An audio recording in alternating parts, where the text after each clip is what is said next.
আসসালামু আলাইকুম সবাইকে। আশা করি সবাই ভালো আছেন। এক্সপার্ট হলিডে 365 এর পক্ষ থেকে সবাইকে অনেক শুভেচ্ছা। যারা কানাডার ভিসা অ্যাপ্লিকেশনের জন্য প্রিপেয়ার্ড হচ্ছেন অথবা অলরেডি প্রিপারেশন নিয়ে নিয়েছেন, অ্যাপ্লাই করতে চাচ্ছেন, অনেকেই জানতে চান যে ব্যাংক ব্যালেন্সটা কীরকম হওয়া উচিত অথবা ফাইন্যান্সিয়াল সিচুয়েশন কেমন হলে আমি অ্যাপ্লাই করতে পারবো। মানে আপনাদের বেসিক্যালি হচ্ছে গিয়ে আর্থিক অবস্থাটা জানতে চান যে আপনাদের এলিজিবিলিটি কতটুকু হলে অ্যাপ্লিকেশন করা যাবে। সো সেটা সম্পর্কে আজকে একটু ধারণা দিব আপনাদেরকে। ফার্স্ট অফ অল হচ্ছে আগে যেরকম একটা মিনিমাম অ্যামাউন্ট হয়ে যেত সেটা কিন্তু এখন একটু চেঞ্জ হয়েছে, কারণ এখন অ্যাপ্লিকেন্টের সংখ্যা যেরকম বেশি তাদের রিকোয়ারমেন্টসটাও একটু আগের থেকে বেড়ে গিয়েছে। সো সেক্ষেত্রে আমি বলবো যে অবশ্যই চেষ্টা করবেন যে আপনারা ব্যাংকে হচ্ছে অ্যাকাউন্টগুলো একটু যেভাবে রিকোয়ারমেন্টের সাথে ম্যাচ হয় সেই অনুযায়ী রেডি করার জন্য। অ্যান্ড ফার্স্ট অফ অল হচ্ছে গিয়ে সেভিংসে ব্যালেন্সটা যেন একটু বেশি থাকে। দেন যদি বিজনেসের হচ্ছে মাধ্যমে অ্যাপ্লাই করেন দেন আপনাদের অবশ্যই একটা কারেন্ট অ্যাকাউন্ট থাকতে হবে। দেন যদি কারো এফডিআর থাকে তাহলে ভালো, সেটা একটা সাপোর্টিং হচ্ছে হয়ে যাবে আপনাদের ফাইন্যান্সিয়াল সিচুয়েশনের ক্ষেত্রে।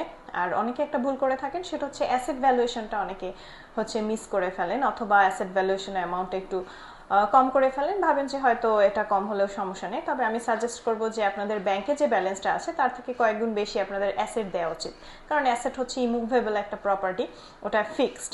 সো ওখানে অবশ্যই বেশি থাকতে পারে, অ্যান্ড ওখানে অনেক কিছু ইনক্লুড করার সুযোগ থাকে। যেমন আপনার জমি ইনক্লুড করতে পারেন, আপনার বাড়ি থাকলে বা কোনো ফ্ল্যাট থাকলে, আপনার কার থাকলে, কোনো গোল্ড যদি থাকে, সেগুলো সব কিছুই আপনি অ্যাসেটের মধ্যে কিন্তু ইনক্লুড করতে পারছেন। সো ওটার অ্যামাউন্ট একটু বেশি থাকতে হবে।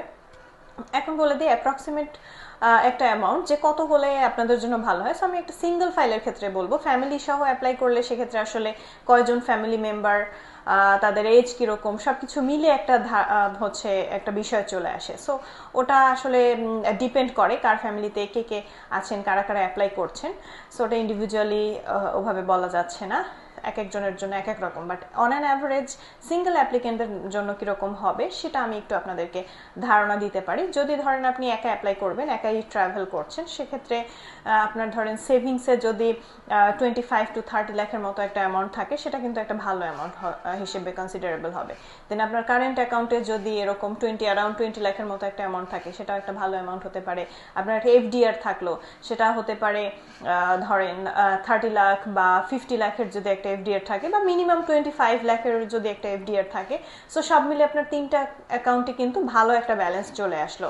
আর অ্যাসেটের বিষয় যেটা, অ্যাসেট দেখা যায় আপনি ওখানে ফ্ল্যাট দিতে পারেন, জমি দিতে পারেন, কার দিতে পারেন, গোল্ড দিতে পারেন। এই জিনিসগুলো যদি ইনক্লুড করেন, আপনার হচ্ছে গিয়ে নর্মালি 5-6 কোটি টাকার একটা অ্যাসেট এমনিতেই চলে আসে সবকিছু মিলে। হয়তো অ্যামাউন্টটা আপনার এক্স্যাক্ট না দিয়ে, যেটা আপনারা একটু করতে পারেন, হয়তো অ্যামাউন্ট একটু ইনক্রিজ করে দিতে পারেন, কারণ বর্তমানে সবকিছুরই হচ্ছে মার্কেট ভ্যালুটা বেশি। সো এই ক্ষেত্রে আপনারা এই ট্রিকটা একটু অ্যাপ্লাই করতে পারেন যে একটু ইনক্রিজ করে দেন আপনারা ভ্যালুয়েশন সার্টিফিকেটটা রেডি করলেন, তাহলে যেটা হবে আপনাদের রিকোয়ারমেন্টের সাথে ম্যাচ করে একটা অ্যামাউন্ট আসবে। সো আমি কিছুটা বেসিক ধারণা দিয়েছি যে এরকম যদি হয় সেক্ষেত্রে কিন্তু আপনাদের ভিসা হওয়ার পসিবিলিটি একটু ভালো থাকবে।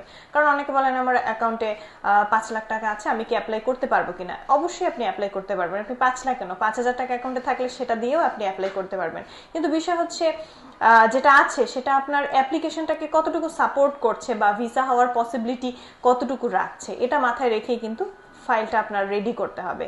সো আপনি অ্যাপ্লাই করে দিলেন কিন্তু অলরেডি আপনি জানেন যে সেটা সাফিসিয়েন্ট না, তাহলে তো এটা করাটা আসলে কোনো দিক থেকেই হচ্ছে যুক্তিসঙ্গত হবে না। সো অবশ্যই আপনি এভাবে একটা প্রিপারেশন নেবেন যেন অ্যাপ্লাই প্লাস হচ্ছে গিয়ে রিকোয়ারমেন্ট দুটোই হচ্ছে ঠিকভাবে হয়, তাদের রিকোয়ারমেন্ট অনুযায়ী যেন আপনার ফাইলটা প্রসেস হয়, প্লাস আপনার ডকুমেন্টেশনগুলো যেন তাদের রিকোয়ারমেন্টের সাথে ম্যাচ করে। সো আগে যেরকম একটু কম অ্যামাউন্টে হচ্ছে হয়ে যেত, বাট এখন তারা একটু ফাইন্যান্সিয়াল সিচুয়েশনগুলো হাই চায়। এই জিনিসগুলো মাথায় রেখে কিন্তু অ্যাপ্লাই করতে হবে যে একটু হাই অ্যামাউন্ট দিতে হবে, তা না হলে দেখা যায় যে তারা টোটাল অ্যাপ্লিকেশনটাকে একটু ডাউটফুল মনে করে, যে আপনি হয়তো এতটা অ্যামাউন্ট নাই আপনার ভিজিট করার মতো যে ওখানে আপনি ঘুরতে যাবেন, সেই পরিমাণ হচ্ছে এলিজিবিলিটি বা যোগ্যতা ফাইন্যান্সিয়ালি আপনার নেই এরকমটা। সো এই জন্য একটু বেশি অ্যামাউন্ট দিলে বেটার। আর বেশি অ্যামাউন্টের সাথে আরেকটা কাজ যেটা করতে হবে, আপনার ট্রানজ্যাকশনগুলো একটু ভালো থাকতে হবে। যে দেখা গেলো হঠাৎ করেই আপনার লাস্টের দিকে ট্রানজ্যাকশনে 20 বা 30 লাখ চলে আসলো, প্রথম দিকে খুবই কম, এরকমটা হলেও একটা ডাউটফুল হয়ে যায়। সো আপনি যেটা করতে পারেন যে প্রথম দিক থেকেই দেখা যায় আপনার অ্যাকাউন্টে 10 লাখ বা 15 লাখ সব ধরনের ডেবিট ক্রেডিটের পরেও এটা সবসময় হচ্ছে এক্সিস্টিং থেকেছে, এরকম যদি হয় সেটা ভালো। আর আরেকটা জিনিস মাথায় রাখতে হবে, আপনার ফাইন্যান্সের সাথে কিন্তু আপনার ইনকাম সোর্সটা ম্যাচ করতে হবে। দেখা গেল আপনার ইনকাম সোর্সটা এমন দিয়েছেন যেখান থেকে সর্বোচ্চ হয়তো মান্থলি হতে পারে যে 1 লাখ টাকা আর্নিং হয়, কিন্তু আপনার ব্যাংকে ট্রানজাকশন দেওয়া আছে যে এভরি মান্থে 3 লাখ 4 লাখ। সো এটা কিন্তু খুবই ডাউটফুল হয়ে যায়। সো অবশ্যই দুইটার সাথে ব্যালেন্স করতে হবে। সো অবশ্যই মাথায় রাখবেন যে ফাইন্যান্সিয়াল সিচুয়েশনটা একটু হাই রাখতে হবে এবং সেটার সাথে ম্যাচ করেই বাকি সব ডকুমেন্টেশনগুলো করতে হবে। সো আশা করি আমি বোঝাতে পেরেছি। এভাবে যদি আপনারা ফাইলটা রেডি করেন তাহলে কিন্তু ভিসা হওয়ার পসিবিলিটিটা অনেক বেশি থাকবে। সো এছাড়াও যদি ভিসা অ্যাপ্লিকেশন সংক্রান্ত কোনো হেল্পের প্রয়োজন হয় অবশ্যই আমাদের অফিস ভিজিট করতে হবে।